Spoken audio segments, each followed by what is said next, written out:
আহ, কি শান্তি! বিজ্ঞরা ঠিকই বলে, ভোগে নয় ত্যাগেই প্রকৃত সুখ। এভাবে পাত মেরে গন্ধ ছড়িয়ে তুই সুখের কথা বলছিস? তোর পাঁঠের গন্ধে তো আমার মাথা মুন্ডু সবই ঘুরছে, না জানি কখন আবার মাথা ঘুরে পড়ে যায়। ছাড় তো তোর সব ফালতু কথা। পাত মেরে আমার পেটটা খালি হলো, তাই আমার পেট পুরে খাবার খেতে পাবো, বুঝছিস? তুই দেখতেই যা সুন্দরী, কাজে কর্মে সবকিছুতেই তো নোংরামি। এ হাসি, চল তো এখান থেকে, এর সাথে আর এক মুহূর্তও নয়। ওরে ওরে, আমাকে রেখে তোরা যাচ্ছিস কোথায় রে? আমাকে নিয়ে যা, নিয়ে যা। মুরগি আর হাঁসের পিছু পিছু ময়ূরও যেতে থাকে। যেতে যেতেই তারা নিজেদের বাসায় গিয়ে পৌঁছায়। এদিকে দেখতে দেখতে বিকেল নেমে আসে, আর বান্টি কবুতর জাল আর নৌকা নিয়ে মাঝ নদীতে চলে যায় মাছ ধরার জন্য। এতবার আমি নদীতে জাল ফেললাম, কিন্তু একটাও মাছ উঠলো না। আজ আমি বাজার করে বাড়িতে ফিরবো কিভাবে? হে সৃষ্টিকর্তা, সুখের মুখ দেখাবে না? এভাবে আর কতদিন গরিব থাকবো আমি? বান্টি সৃষ্টিকর্তাকে দোষারোপ করতে থাকে আর নৌকা চালাতে থাকে। এদিকে হঠাৎ করে পুরো আকাশ ঘন কালো মেঘে ছেয়ে আসে, আর প্রচন্ড বেগে বাতাস বইতে থাকে। হঠাৎ বৃষ্টিও পড়তে শুরু করে, বাতাসের সাথে তাল মিলিয়ে চলতে থাকে। ওরে বাবা রে, এখন কি আমার জীবনের ইতি এখানেই ঘটবে নাকি? আমি কি আর শেষবারের মতো আমার বউয়ের চাঁদ মুখটাও দেখতে পাবো না? ওরে বউ, বউ রে! বান্টি চিৎকার করতে থাকে, আর এমন সময় প্রচন্ড বেগে বাতাস ওঠে, আর তার সাথে তাল মিলিয়ে ঢেউয়ের মাত্রা দ্বিগুণ হয়ে যায়। আর তখনই বান্টির নৌকাটা ডুবে যায়। ডুবতে ডুবতে বান্টি জলের তলদেশে চলে যায়। সেখানে বান্টি একটা কলসি দেখতে পায়। বান্টি কলসিটা নিয়ে জলের উপরে চলে আসে। যাক বাবা, খুব জোর বেঁচে গেলাম। কিন্তু এত সুন্দর কলসি! শুনেছি জলের তলে পাওয়া কলসিগুলো নাকি অনেক মূল্যবান হয়। সেখানে নাকি অনেক সোনা দানা, দামি হিরে জহরত থাকে। আমি তো তাহলে এবার অনেক বড়লোক হয়ে যাব। আর এমন একটা দিনের অপেক্ষাতেই তো আমি ছিলাম। বান্টি হাসতে হাসতে কলসিটি নিয়ে জলের উপরে চলে আসে, আর সোজা সে নিজের বাড়ির দিকে যেতে থাকে। এদিকে বান্টি কলসি নিয়ে উপরে উঠে আসতেই নদীর সব জল শুকিয়ে যায়, আর সব শুকিয়ে জলের পরিবর্তে পাথর হয়ে যায়। শুধু যে নদী তা নয়, পুরো জঙ্গলের নদী, নালা, খাল, বিল এবং কুয়ো থেকে শুরু করে সবার ঘরের জল শুকিয়ে পাথর হয়ে যায়। জলের পিপাসায় গলাটা পুরো শুকিয়ে কাঠ হয়ে গেছে। যাই, কলস থেকে একটু জল বের করে খেয়ে আসি। একে কলসিতে তো এক ফোঁটা জলও নেই, সব জল তো শুকিয়ে পাথর হয়ে গেছে। দেখি তো কুয়োয় গিয়ে। ময়ূর তাড়াহুড়ো করে কুয়োর কাছে যায়, আর কুয়োর ভেতরে দেখে সব পানি পাথর হয়ে গেছে।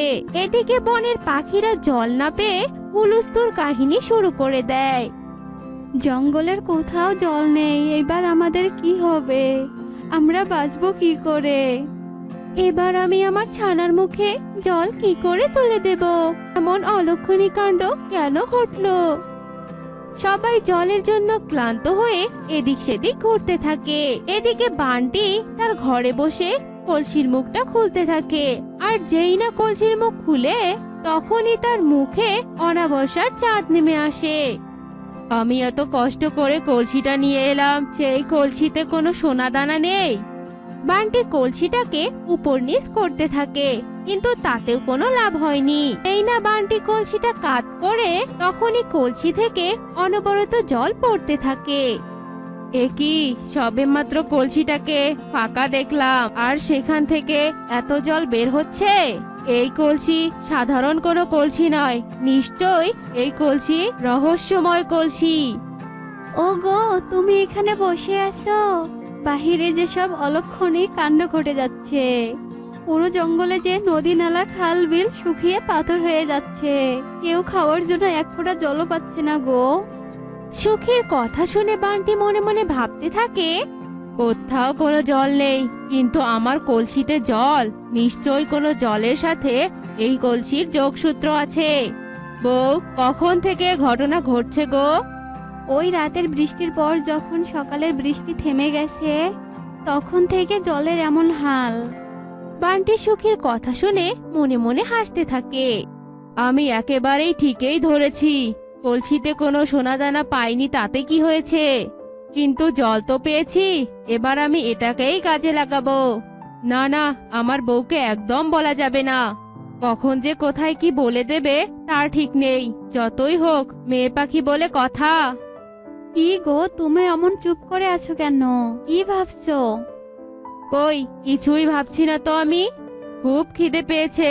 তুমি এবার যাও তো, আমার জন্য একটু মুড়ি মোয়া নিয়ে এসো। মুড়ি মলা খেলে তো জলের প্রয়োজন হবে। আমার কাছে তো কোনো জল নেই। জল নিয়ে তোমাকে কোনো চিন্তা করতে হবে না। তোমাকে যা বললাম তাই করো গিয়ে। সুখী স্বামীর জন্য খাবার আনতে চলে যায়। এদিকে জঙ্গলের সবাই একজোট হয়ে রাজার কাছে যায়। কি হয়েছে? তোমরা সবাই এভাবে জোট বেঁধে আমার সন্নিকটে এসেছো?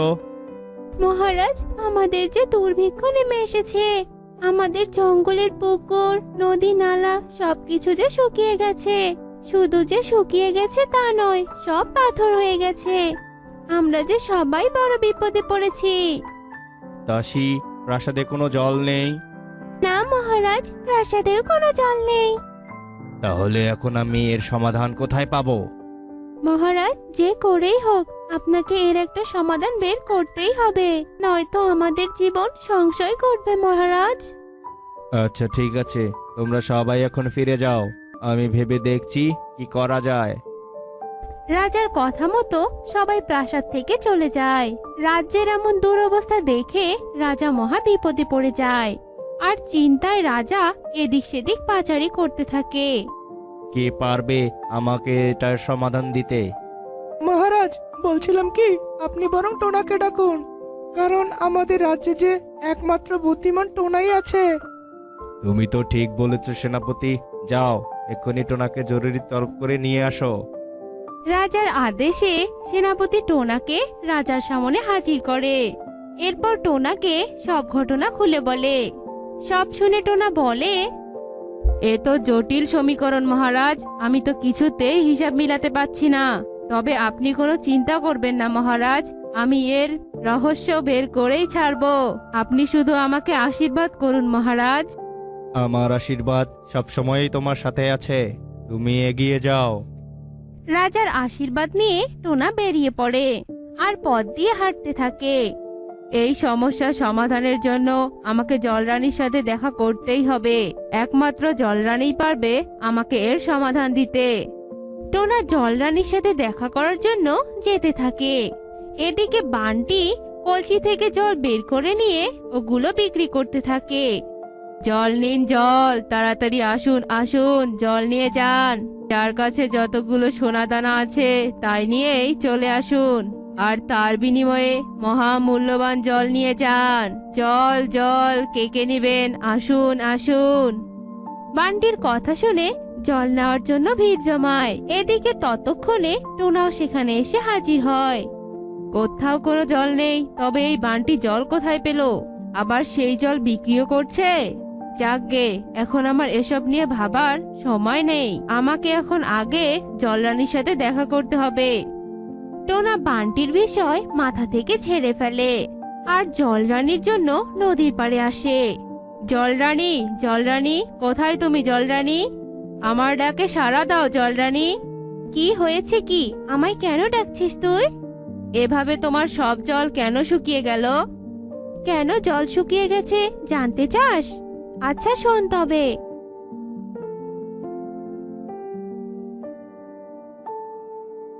আর এ কারণেই বান্টি জল বিক্রি করছে। আপনি কোনো চিন্তা করবেন না জলরানী, আমি আপনার জলের উৎস ঠিকই ফিরিয়ে দিব। এই বলে টোনা বান্টির কাছে চলে আসে আর দাঁড়িয়ে দাঁড়িয়ে ভাবতে থাকে, বান্টি তো এখানে, তার মানে ওর কলসিটা বাড়িতে রাখা আছে। যাই, ওর বাড়িতে গিয়ে দেখি।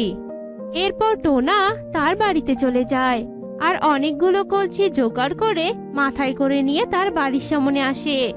পুরনো কলসি দিয়ে নতুন কলসি নিয়ে যান, আসুন আসুন। পুরনো কলসি দিয়ে নতুন কলসি নিয়ে যান, এমন সুযোগ বারবার আসে না। টোনার ডাক শুনে সুখী একা একা ভাবতে থাকে। পুরাতন কলসি দিয়ে নতুন কলসি? আমার বর তো জানি কোথা থেকে একটা কলসি নিয়ে এসেছে। আমি বরং ওটা দিয়ে নতুন একটা কলসি নিয়ে আসি। এই যে একটা পুরাতন কলসি, আচ্ছা আমি যে কোনো কলসি নিতে পারি? যে কোনো কলসি নয়, তুমি সবগুলোই নিয়ে যাও, আমি তো আসল জিনিস পেয়ে গেছি। এই বলে টোনা আর এক মুহূর্ত দেরি না করে জলরানীর কাছে চলে যায়। আর জলরানীর হাতে কলসিটা তুলে দেওয়ার সাথে সাথেই আবার নদী ভরাট হয়ে যায়। জঙ্গলের সব জায়গাতেই আবার জল চলে আসে। এত বড় উপকার করার জন্য তোকে অনেক ধন্যবাদ। তোর যখনই কোনো প্রয়োজন হবে আমাকে স্মরণ করবি। এ কথা বলে জলরানী অদৃশ্য হয়ে যায়। আর টোনা উড়ে রাজার কাছে আসে। রাজাকে সেই খবরটা দিয়ে রাজাকে নিয়ে বান্টির কাছে যায়। বান্টি, অনেক হয়েছে তোর প্রতারণা, এবার জেলে গিয়ে পচে মর। না মানে আমি কি করেছি রাজামশাই?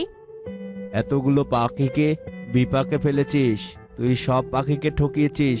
এবার সবার সোনাগুলো ফিরিয়ে দে, আর যা প্রজাদের সাথে জেলে যা। তুই হয়তো ভুলে গেছিস যে লোভে পাপ আর পাপে মৃত্যু। এরপর প্রহরীরা বান্টিকে টানতে টানতে কারাগারে নিয়ে যায়। আর বান্টি সেখানেই থাকতে শুরু করে। আসলে নিজের স্বার্থের জন্য কখনোই অন্যের ক্ষতি করতে নেই। দূরের এক বনে একটা পুরনো কুয়ো ছিল। সেই কুয়োর পাশে একটা বৃদ্ধ গাছ ছিল। সেই গাছের সাথে টুনির মেয়ে টুকির অনেক ভালো বন্ধুত্ব ছিল। একদিন সকালে বৃদ্ধ গাছটি বলতে থাকে, আমার বন্ধু টুকি এখনো আসছে না কেন? আমার যে খুব পিপাসা পেয়েছে। সবাইকে বললাম, কিন্তু কেউই আমাকে কুয়ো থেকে এক ফোঁটা পানি তুলে দিল না। এইবার আমি কি করব? অন্যদিকে টুকির মা টুনি অনেক অসুস্থ। মা টুকি, ঘরে তো কোনো খাবারও নেই, আর আজ তো আমি খাবার খুঁজতে যেতেও পারবো না। যে খুব ক্ষুধা লেগেছে, তুই একটু আমার জন্য খাবার আনবি মা? মা, আমি তো বনে কখনো খাবার খুঁজতে যাইনি, আর আমি জানিও না যে বনে কোথায় খাবার খুঁজতে পাওয়া যায়। মা, তুমি আমাকে একটু বলবে কোথায় গেলে আমি খাবার খুঁজে পাবো? ও, আমি তো ভুলে গিয়েছিলাম যে তুই অনেক ছোট। শোন মা, নদীর জলে এক আঙ্গুর বাড়ি আছে। সেই আঙ্গুর বাড়িতে এক সাহায্যকারী বৃদ্ধা আছে। ওই বৃদ্ধাকে আমার অসুস্থতার কথা বললেই ওই বৃদ্ধা তোকে খাবার দেবে।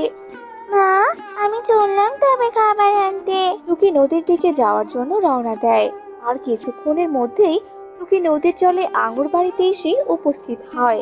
টুকি দরজায় কড়া নাড়তেই ভেতর থেকে এক বৃদ্ধা বেরিয়ে আসে। কি ব্যাপার বৎস, তোর কি কিছু লাগবে?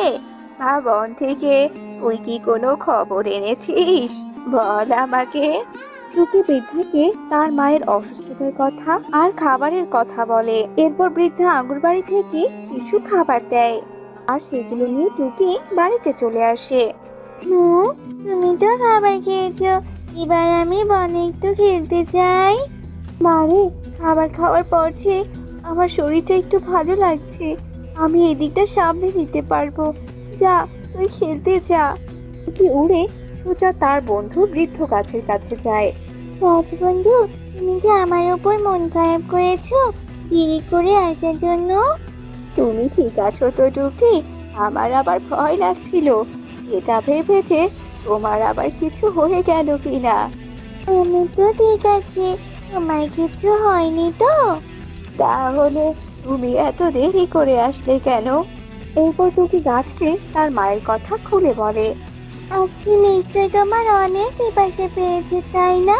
দাঁড়াও, আমি কুয়ো থেকে তোমার গোড়ায় পানি দিয়ে দিচ্ছি। এরপর টুকি বালতিতে করে গাছের গোড়ায় পানি দিয়ে দেয়। তোমাকে অনেক ধন্যবাদ টুকি। জানো, আমি সকাল থেকে অনেক পাখির কাছে পানি চেয়েছি, কিন্তু কেউ আমাকে একটু পানি দেয়নি। সবাই আমাকে বৃদ্ধ বলে অবহেলা করে চলে গিয়েছে। তুমি একমাত্র পাখি যে আমাকে সব সময় সাহায্য করো গো, কিন্তু আমি তোমাকে কিছুটি দিতে পারি না। তুমি আমাকে ক্ষমা করে দিও গো টুকি। আরে তুমি কাঁদছো কেন? তুমি তো আমার অনেক ভালো বন্ধু। তুমি আমাকে কিছু দাওনি, তাতে কি হয়েছে? তুমি তো আমার সাথে বন্ধুত্ব করেছো, এটাই তো অনেক। এখন জানতে হতো। গাছ আর টুকি এভাবেই কথা বলতে থাকে। সন্ধে হতেই টুকি তার বাড়িতে ফিরে আসে। টুকিকে দেখে টুনি বলতে থাকে, হ্যাঁ রে মা, আজকেও তুই ওই গাছের কাছে গিয়েছিলি, তাই না রে? তোকে কতবার বলেছি ওই গাছ ভালো নয়, ভালো নয়, ভালো নয়। গাছেদের সাথে যে পাখিদের বন্ধুত্ব হয় না। না জানি ওই গাছ কোন দিন আবার তোর কোনো ক্ষতি করে দেয়। মা, ওই গাছ বন্ধু আমার অনেক ভালো বন্ধু। যদিও বা গাছ বন্ধুর বয়স বেশি, তবে ওই গাছ বন্ধু কোনোদিন আমার ক্ষতি করবে না। বুঝতে পেরেছো? তুমি দেখে নিও। এভাবে আরো বেশ কিছুদিন কেটে যায়। একদিন টুনি টুকিকে একটা আপেল খেতে দেয়। মা টুকি, এই আপেলটা খেয়ে আমাকে নদী থেকে পানি এনে দে তো। ঘরে পান করার মতো যে এক ফোঁটা পানিও নেই। আমার যে আবার অনেক কাজ পড়ে আছে রে মা। না, তুমি আমাকে কলস দাও, আমি এই আপেল নদীর পাড়ে গিয়ে খাবো। টুকি টুনির কাছ থেকে কলস নিয়ে নদীর দিকে রওনা দেয়। টুকি নদীর পাড়ে গিয়ে কলসটা তার পাশে রাখে আর নিচে বসে বসে আপেল খেতে থাকে। ঠিক তখনই সেখানে কনক চলে আসে। টুকি, তুই কি না আপেল খাচ্ছিস? আমাকে একটু দে না রে, আমি সেই কবে থেকে আপেল খাই না। দে না। এই মিথ্যেবাদী, চুপ! তুই একদম মিথ্যে কথা বলবি না। আমি কালকেই দেখেছি যোগ্য কাকা বাজার থেকে আপেল কিনে নিয়ে আসছে। যা এখান থেকে, আমি তোকে কোনো আপেল দেব না, রবি কোথাকার। কনক টুকির কথা শুনে দূরের একটা গাছের ডালে গিয়ে বসে আর একা একা বলতে থাকে, টুকি, তুই আমাকে আপেল না দিয়ে মস্ত বড় ভুল করেছিস।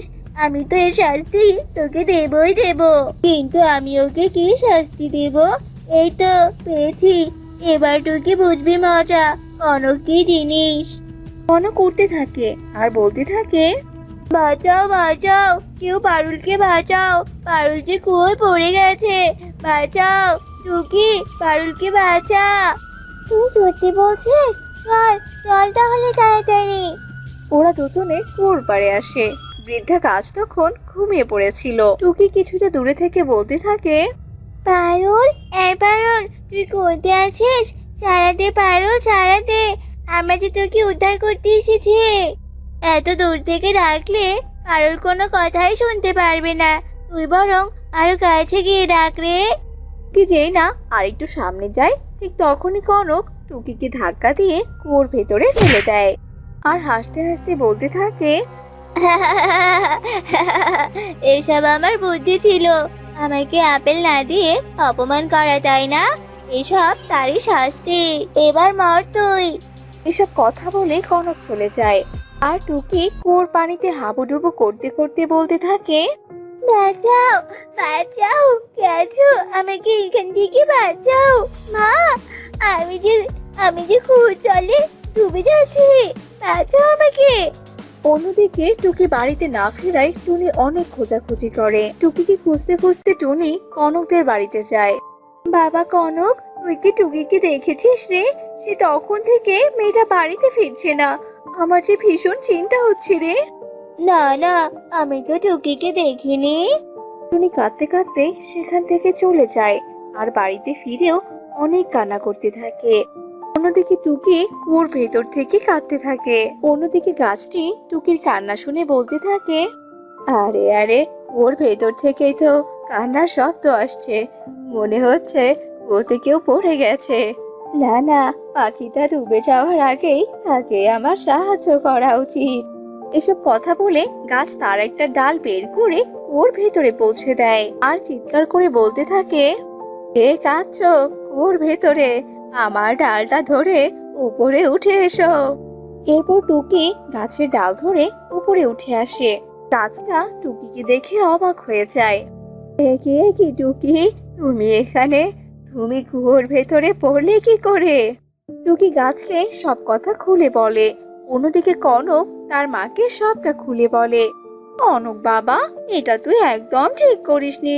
যদি ওই টুকি কুয়ো থেকে উঠে সবাইকে সবটা বলে দেয়, তখন কি হবে?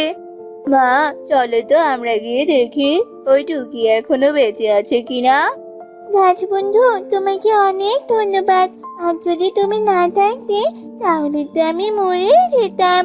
আমি তোমার এই ঋণ কোনোদিন পরিশোধ করতে পারবো না। তখন সেখানে কনক আর কণিকা আসে। ওরা কিছুটা দূর থেকে টুকিকে দেখে বলতে থাকে, আরে আরে, এই টুকি কি করে উপরে উঠলো? এবার তো এই টুকি সবাইকে সব কথা বলে দেবে। কনক বাবা, এবার তো মনে হচ্ছে তুই ঠিকই শাস্তি পাবি।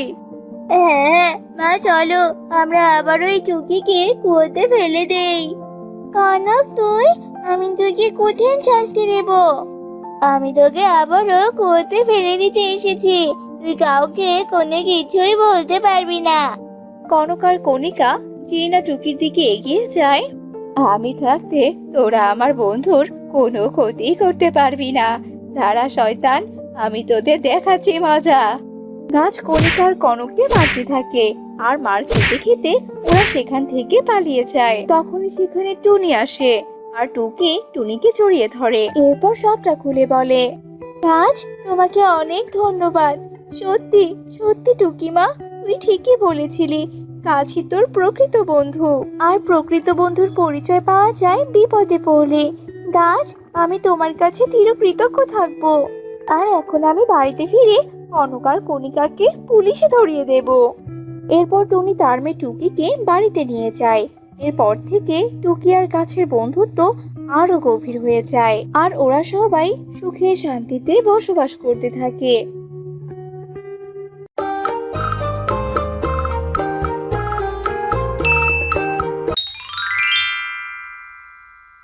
রান্না হয়েছে টুকিমা, খেতে আয়। তোকে খাইয়ে আমি আবার চাষের জমিতে যাব। জমিতে অনেক কাজ আছে। কি ব্যাপার টুকি, কোথায় তুই? আমার কথা শুনতে পাচ্ছিস না? এই তো আমি উঠোনে খেলছিলাম। দাও, খেতে দাও। মা, আজকে আমিও তোমার সাথে জমিতে যাই। বাড়িতে একা থাকতে আমার একদম ভালো লাগে না। আমি তোমার কাজে বাধা দেব না মা, নিয়ে যাও আমায়। ঠিক আছে, নিয়ে যাব, তবে ওখানে গিয়ে আমাকে কোনো বিরক্ত করবি না। আজকে বেগুন ক্ষেতের আগাছা পরিষ্কার করতে হবে। কিছুক্ষণ পর টুনি ও টুকি তাদের বেগুন খেতে আসে। টুনি টুকিকে একটা কিছুটা দূরে একটি গাছের নিচে বসিয়ে রাখে আর বলতে থাকে, এখান থেকে কোথাও যাবি না, এখানে বসে থাকবি, কেমন? টুনি টুকিকে রেখে বেগুনের খেতে আসে আর বেগুন ক্ষেতের আগাছাগুলো পরিষ্কার করতে শুরু করে। এভাবেই বেশ কিছুক্ষণ কেটে যায়। টুনি ও টুকি জমি থেকে তাদের বাড়িতে চলে আসে। রাতে টুকি টুনিকে বলে, মা জানো, বনের সবাই নতুন ঘর তৈরি করছে। আমাদের এই পুরাতন ঘরটা ভেঙে কবে নতুন ঘর বানাবে? এই ঘরে আর থাকতে ইচ্ছে করছে না মা। মারে, আমার হাতে এখন যে তেমন কোনো টাকা নেই। বেগুন গাছে বেগুন ধরলে সেই বেগুন বাজারে বিক্রি করে যা টাকা পাবো, সেই টাকা দিয়ে নতুন ঘর বানাবো, বুঝেছিস? বাইরে আকাশ খারাপ, মনে হয় বৃষ্টি আসবে। চল ঘুমিয়ে পড়ি। এরপর টুনি ও টুকি ঘুমিয়ে পড়ে। গভীর রাতে বেশ জোরে জোরে বাতাস ও বৃষ্টি বইতে থাকে। বাতাস আর বৃষ্টির কারণে টুনির ঘরটা দুলতে থাকে, আর ঘর দোলার কারণেই টুনি ও টুকির ঘুম ভেঙে যায়। মা, আমার যে খুব ভয় করছে। আমাদের ঘরটা যদি ভেঙে যায় তখন আমাদের কি হবে মা? কিছুই হবে না রে মা, তুই চিন্তা করিস না। প্রার্থনা করতে থাক যেন সৃষ্টিকর্তা বাতাস আর বৃষ্টি কমিয়ে দেয়।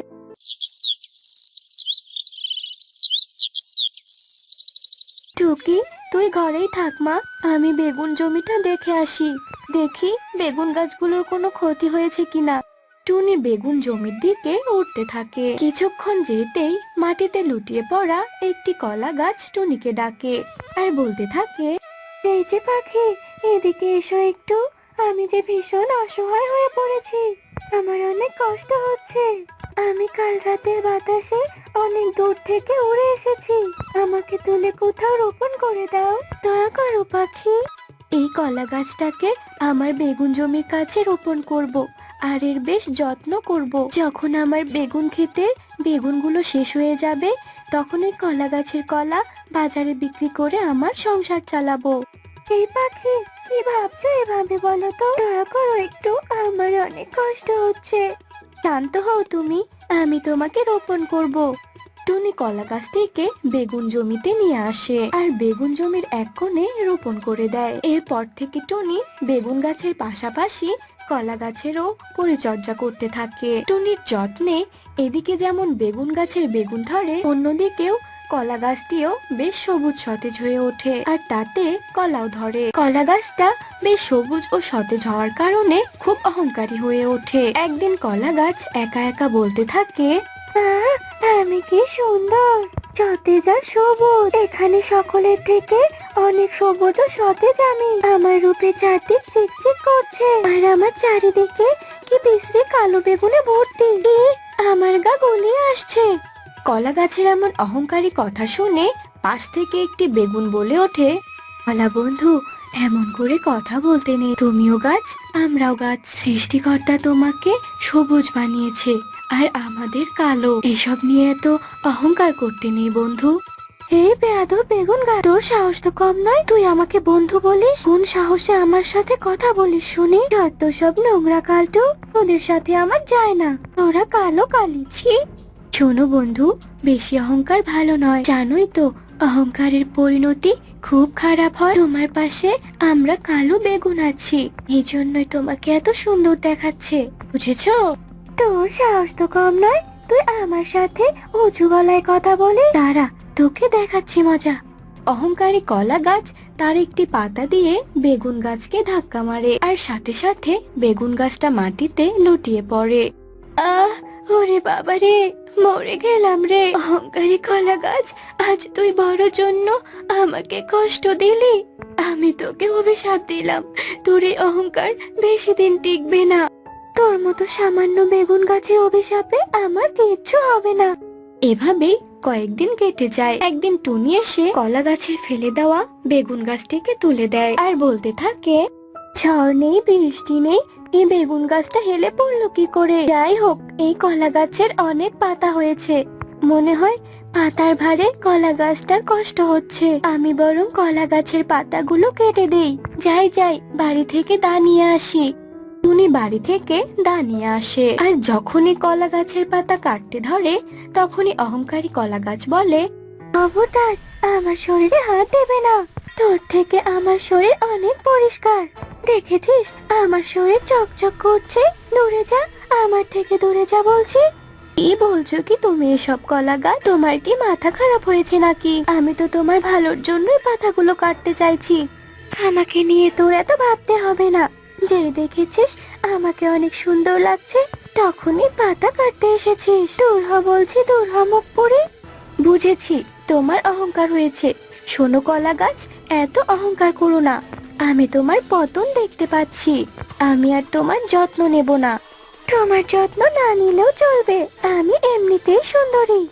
এরপর টুনি সেখান থেকে চলে আসে আর অহংকারী কলা গাছের অহংকার দিন দিন বাড়তেই থাকে। একদিন এক তান্ত্রিক ক্লান্ত হয়ে টুনির বেগুন ক্ষেতের সামনে আসে। ও বাবা, চারিদিকে যা গরম পড়েছে আর সূর্যটাও যেন পাল্লা দিয়ে রোদ দিচ্ছে। শরীরটা যে রোদে পুড়ে যাচ্ছে। এখানে তো কোনো বড় গাছও দেখছি না যে সেই গাছের নিচে বসে একটু বিশ্রাম করব।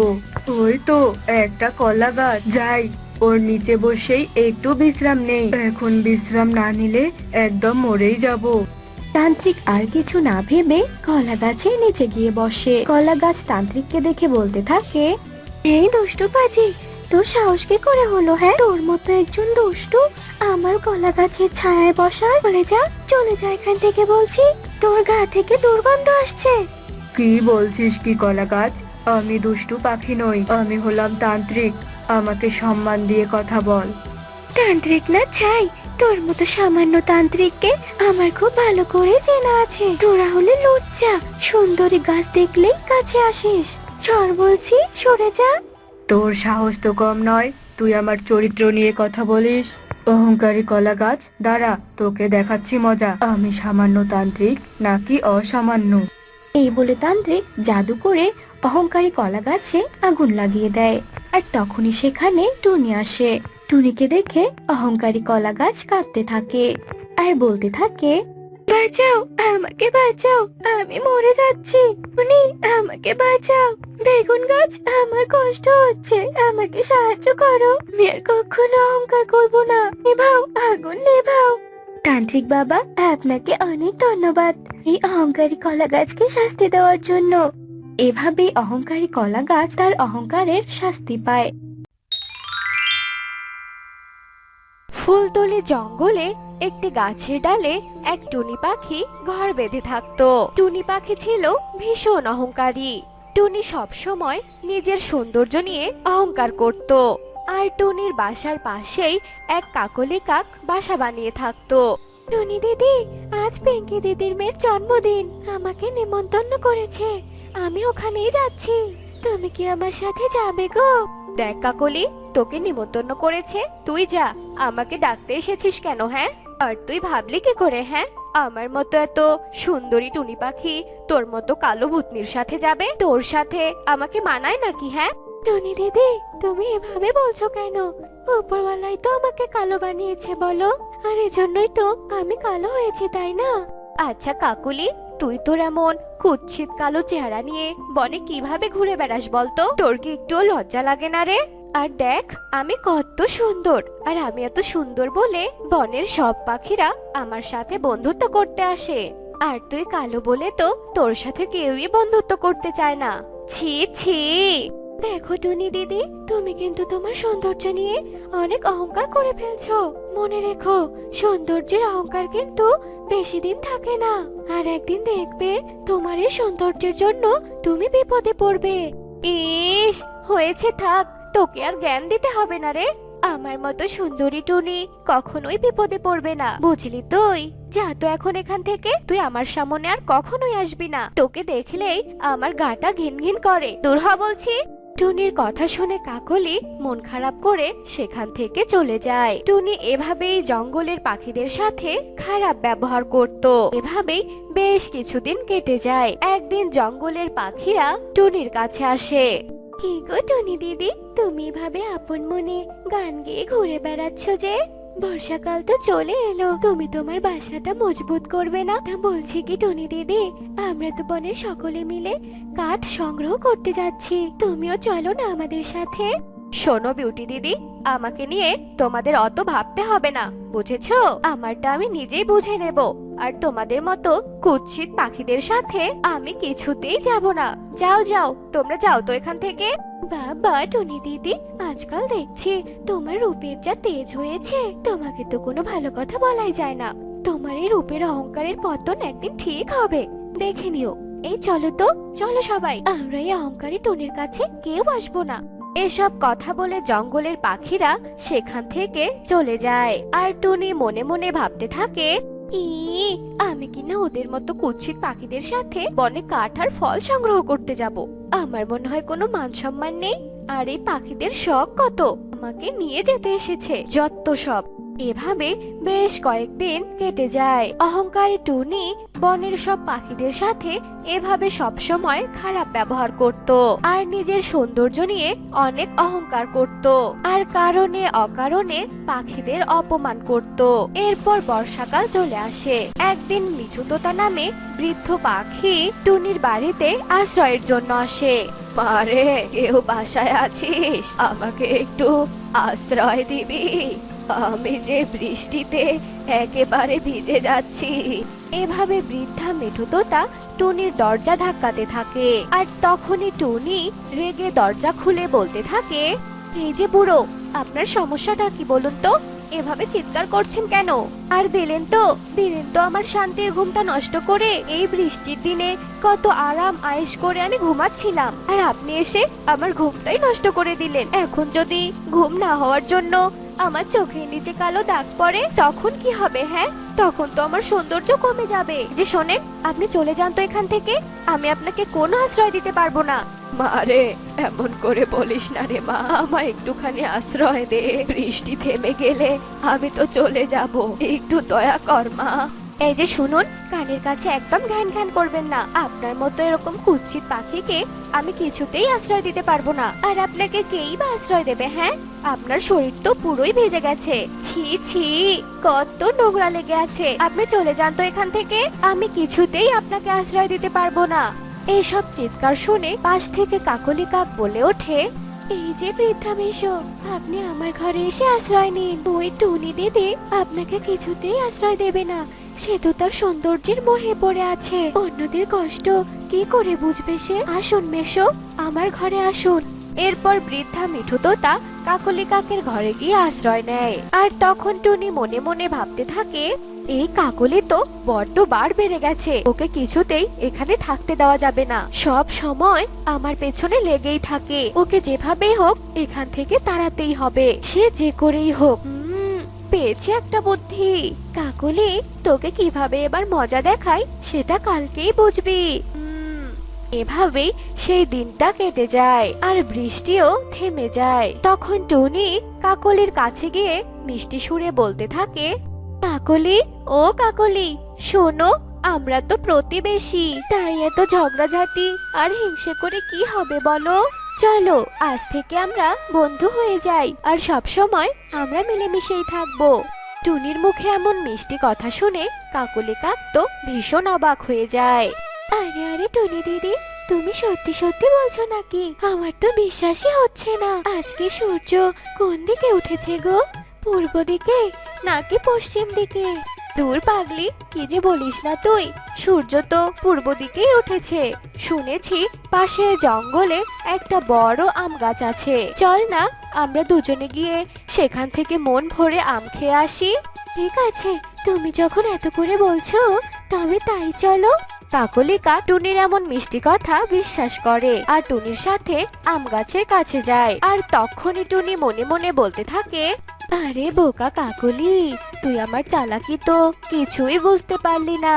আজই তোর শেষ দিন হবে, কেননা ওই আম গাছ তো জঙ্গলের রাজা ঈগলের। ওই আম গাছে যে আম খেতে যায় তাকে যে ঈগল খেয়ে ফেলে। আর আমি তো দেখতে সুন্দর, তাই ঈগল তো আমাকে খাবেই না। এরপর তারা দুজনে মিলে আম গাছের কাছে যায় আর গিয়ে ঈগলকে দেখতে পায়। আরে আরে টুনি দিদি, এখানে তো ওই পাখি খেকো ঈগলকে দেখতে পাচ্ছি। চলো চলো টুনি দিদি, আমরা এখান থেকে পালিয়ে যাই, চলো। আরে আরে কাকুলি, একদম ভয় পাস না। আমার মতো সুন্দরী পাখি থাকতে তোর কিসের ভয় রে? চল চল। এরপর টুনি আর কাকলি সেই আম গাছের ডালে গিয়ে বসে আর তাদেরকে দেখে ঈগল রাজা তো ভীষণ খুশি হয়। আহা, কতদিন পর দুটো পাখি পেয়েছি। আজ তো দেখি ভালোই খাওয়া হবে। জিভে তো আমার জল এসে গেছে, কিন্তু এখন কাকে আমি খাই? রাজা মশাই, আমি আপনার জন্য এই কাকলিকে ধরে এনেছি। আপনি আগে ওকেই খেয়ে নিন। আর আমি তো অনেক সুন্দর পাখি, আপনি বরং আমার সাথে বন্ধুত্ব করুন। টুনির মুখে এসব কথা শুনে কাকলি কাকের আর বুঝতে বাকি থাকলো না যে টুনি তাকে এখানে চালাকি করে এনেছে। এই ভেবে কাকলি কাকের মন ভীষণ খারাপ হয়। না না টুনি, তুই তো দেখতে খুবই সুন্দর পাখি। আহা, আর খুবই মোটা তাজা। আমি তো আজ তোকেই খাবো। আহা, আয় আয়, কাছে আয়, গপ গপ করে তোকে খেয়ে নেই। আর ওই কাকলি তো অনেক কালো, আমি কিছুতেই ওকে খাবো না, আমি তোকেই খাবো। হা হা হা হা হা। এসব কথা শুনে টুনি ভীষণ ভয় পেয়ে যায়। দেখেছো টুনি দিদি, আমি তোমাকে একদিন বলেছিলাম না, তোমার এই সৌন্দর্যের জন্য তুমি একদিন বিপদে পড়বে। আর দেখলে তো আজ তাই হলো। ছিলাম কি টুনি দিদি, এত অহংকার একদম ভালো নয়। এসব বলে কাকলি কাক সেখান থেকে চলে যায় আর ঈগল টুনিকে ধরে খেতে থাকে। তো বন্ধুরা, দেখলে তো অহংকারী টুনির কিভাবে পতন হলো। তাই আমাদের কখনোই কোনো কিছু নিয়ে অহংকার করতে নেই। অহংকার বেশি দিন থাকে না, ঠিক তার পতন হবে। তাই আমাদের অহংকার থেকে দূরে থাকতে হবে, কেননা অহংকার আমাদের মনুষ্যত্বকে নষ্ট করে দেয়। তো বন্ধুরা, আমাদের আজকের এই গল্পটি তোমাদের কাছে কেমন লেগেছে তা কমেন্টে জানাতে ভুলো না কিন্তু। মা টুনি, তুই আজ থেকে এই জঙ্গলের রানী। তোর সমস্ত শক্তি এই সোনালী চুলের মধ্যে নিহিত আছে। তুই এই চুল দিয়ে সবাইকে সাহায্য করতে পারবি, তবে সাবধান, তুই এই চুল অন্য কাউকে দান করবি না, তাহলে যে অনর্থ হয়ে যাবে। ঠিক আছে মা, তুমি কোনো চিন্তা করো না। আমি আমার এই সোনালী চুল আর এই রাজ্যকে ঠিক মতো সামলিয়ে রাখবো। এবার যে আমি একটু শান্তিতে মরতেও পারবো। না মা, তুমি এসব কথা বলো না। আমি আজ সারা রাত তোমার সাথে বসে গল্প করব। আচ্ছা ঠিক আছে রে মা। এরপর টুনি সারা রাত ধরে তার মায়ের সাথে গল্প করতে থাকে, কিন্তু যেই না ভোর হয়ে আসে তখনই মিনু মারা যায়। মা, তুমি কি আমাকে একা করে চলে গেলে? আমি এখন একা সব কিছু কি করে সামলাবো? মা, তুমি কেন আমাকে একা করে চলে গেলে? রাজকুমারী টুনি তার মায়ের শোকে কাতর হয়ে যায়, কিন্তু রাজ্যের সব পাখিরা একজোট হয়ে বলতে থাকে, রাজকুমারী, আমাদের রানী মারা গিয়েছে। আপনি এভাবে ভেঙে পড়লে আমরা কিভাবে রাজপ্রাসাদে থাকবো? তাহলে আমরা বিপদে কাকে পাবো? আপনি দয়া করে শান্ত হন রাজকুমারী, আর নিজের সোনালী চুল কাজে লাগানো শিখে নিন, যাতে করে আমাদের মঙ্গল হয়। আচ্ছা ঠিক আছে, আমি আর শোকে কাতর হব না। আমি আমার রাজ্যের ভালো মন্দির দিক খেয়াল রাখবো।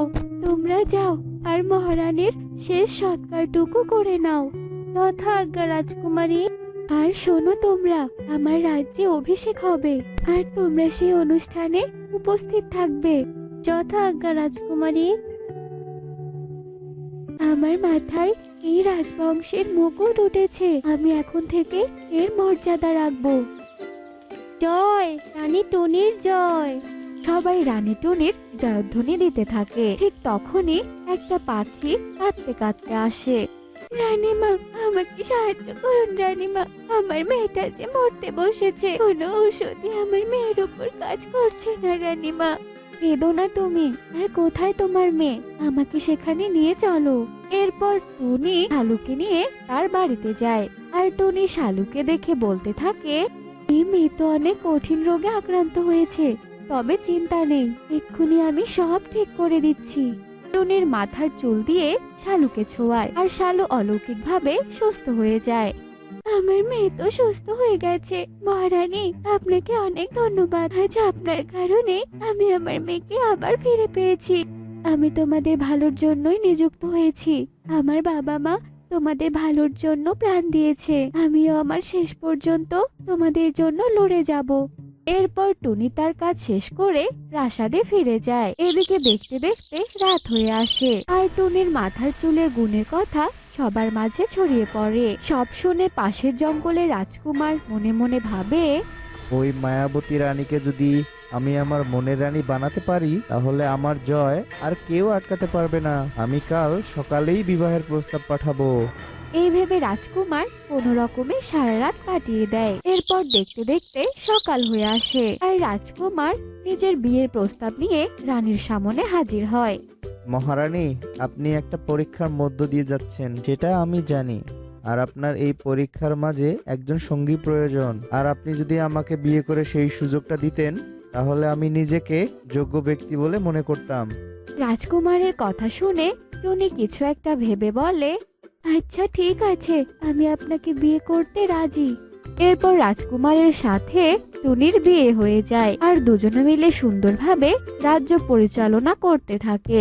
শোনো, আমার রাজ্যে দুর্ভিক্ষের দেখা দিতে চলেছে, আর উপকূলের বাঁধটাও ভেঙে যাচ্ছে। আমি আজ সেখানে যাব, আর বাঁধে একটা মায়া প্রয়োগ করব। তুমি কি যাবে আমার সাথে? আমি আমার রানীকে একা ছেড়ে দেব, তা কি কখনো হয় নাকি? চলো, আমি এক্ষুনি তোমার সাথে যাব। এরপর দুজনে মিলে একসাথে বেরিয়ে পড়ে, আর টুনি নিজের রাজ্যের মঙ্গলের জন্য মায়া প্রয়োগ করতে থাকে। রানী, এই চুলই হলো তোমার আসল শক্তির উৎস। আর এই চুল তো এখন আমার দখলে, আর এখন থেকে চলবে সব হত্যাযোগ্য। রাজকুমার রানীর মাথার সোনালী চুলগুলো এনে প্রাসাদে কলার গাছে রেখে দেয়। কলাগাছ, এখন থেকে তুই অভিশপ্ত, আর আজ থেকে তুই সবগুলোকে ধরবি আর খেয়ে ফেলবি। আর তুই যেগুলা খাবি, আর তাতেই আমি মহাশক্তি অর্জন করব। যথা আজ্ঞা মালিক। রাজকুমার হাসতে হাসতে প্রাসাদের ভেতরে চলে যায়। এরপর থেকে অভিশপ্ত কলা গাছ এক এক করে সব পাখিদের ধরে আর খেয়ে ফেলে। আরে এটা তো রাজকুমারী, আমি তো রাজকুমারীকে ভীষণ পছন্দ করি, কিন্তু রাজকুমারী এখানে এভাবে পড়ে আছে কেন? আর তার চুলগুলো সব কোথায় চলে গেল? না, এখন এত কিছু ভাবার সময় নেই, রানীকে আগে সুস্থ করতে হবে। টোনা রানীকে তুলে নিয়ে তার বাড়িতে যায় আর রানীর জ্ঞান ফিরিয়ে আনে। আমি কোথায়? রাজা কোথায়? আর আমার মাথার চুলগুলো কোথায়? রানী, আপনার মাথার চুলগুলো কোথায় তা আমি জানি না, আমি আপনাকে অজ্ঞান অবস্থায় পেয়েছিলাম। নিশ্চয় কেউ আমার চুলগুলো কেটে নিয়েছে, কিন্তু আমার রাজা কোথায়? আমাকে এক্ষুনি প্রাসাদে যেতে হবে। টুনি টোনার সাথে কোনো কথা না বলেই উড়ে প্রাসাদের দিকে যেতে থাকে আর টোনাও রানীর পিছু পিছু যেতে থাকে। টুনি প্রাসাদের সামনে গিয়ে অভিশপ্ত কলা গাছকে দেখে আর তার মাথার চুলগুলো দেখে ভীষণ অবাক হয়ে যায়। ঠিক তখনই রাজা বেরিয়ে সবাইকে ডেকে বলতে থাকে, এটাই হলো আমার রানীর শেষ চিহ্ন। আর এই কলা গাছে আমার রানীর আত্মা আছে। আমার রানী মারা গিয়েছে। এই রাজা সব মিথ্যে কথা বলছে কেন? আমি তো বেঁচে আছি। আর এই রাজাই হয়তো আমার মাথার চুলগুলো কেটে এই কলা গাছে বন্দি করে রেখেছে। এ কি, টুনি বেঁচে গেল কি করে? আমাকে কিছু একটা করতেই হবে। তোমরা সবাই শোনো, এই মেয়ে হলো আমার স্ত্রীর হত্যাকারী। তোমরা এক্ষুনি একে শাস্তি দাও। কিন্তু এই মেয়েকে তো রানীর মতো লাগছে, শুধু চুলটাই নেই। বুঝেছি, তোমরা এই মেয়েকে শাস্তি দিবে না, তাই তো? অভিশপ্ত কলা গাছ, দেখাও তুমি তোমার ক্যালমা। আমার মাথায় চুল নেই, তাই আর কোনো জাদু শক্তি কাজ করছে না। তোমরা সবাই আমার কথা বিশ্বাস করো। কোনো হত্যাকারীর কথা তোমরা কেউ বিশ্বাস করবে না। শয়তান রাজা, আজ তোর খেলা শেষ। তুই আর আমাদের রানীর সাথে প্রতারণা করতে পারবি না। রানী, আপনি নিজ হাতে একে শাস্তি দিন। এই নিন তলোয়ার। শয়তান, এবার কোথায় পালাবি তুই? টুনি, তুমি আমার রানী, আমাকে তুমি ছেড়ে দাও। না, তোমার কোনো ক্ষমা নেই। টোনা, তুমি অনেক সৎ, তাই আমি তোমাকে বিয়ে করে এই রাজ্যের রাজা বানাতে চাই। এতে আমরা সবাই অনেক খুশি। এরপর টুনি টোনাকে বিয়ে করে নেয় আর সবাই তা দেখে ভীষণ খুশি হয়। এরপর দুজনে মিলে খুব ভালোভাবেই রাজ্য সামলাতে থাকে। তো বন্ধুরা, আমাদের আজকের গল্পটি তোমাদের কাছে কেমন লেগেছে তা কমেন্টে জানাতে ভুলো না কিন্তু।